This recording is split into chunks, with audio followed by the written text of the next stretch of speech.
Näçe ýyllar boldy derdim pinhandyr. Söýgülim men sana aýda bilem ýok. Ilajym ýok, ýürek dola armandyr. Hiç sana derdimni aýda bilem ýok.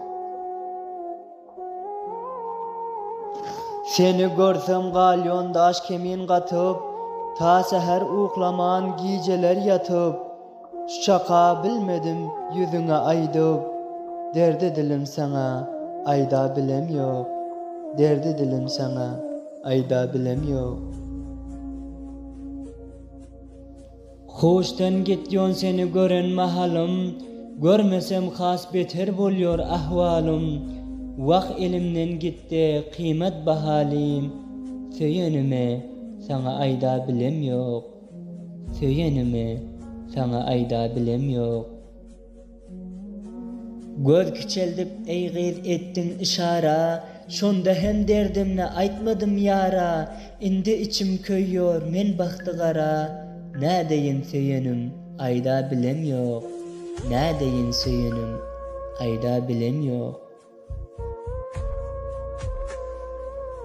Aýdy bilmän ýörekenim son görsem, dillerim tutulýar ýanyňa barsam. Göz açıp giderin bu dertten ölsem. Neyley sana derdim aýda bilem ýok. Neyley sana derdim aýda bilem ýok.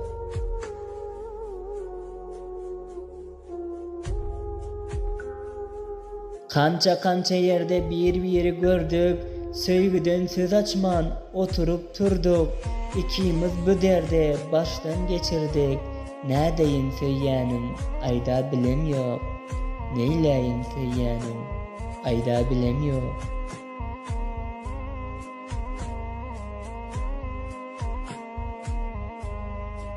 Şair Güneş Aýdar dinle bu sözüm. Men senin aşygyň ey gara gözüm. Indi bu sözümden aňla azizim. El uzatýan sana ýeta bilem ýok. Uzatýan ellerim ýeta bilem ýok. Bagyndan güllerim tiri bilem ýok.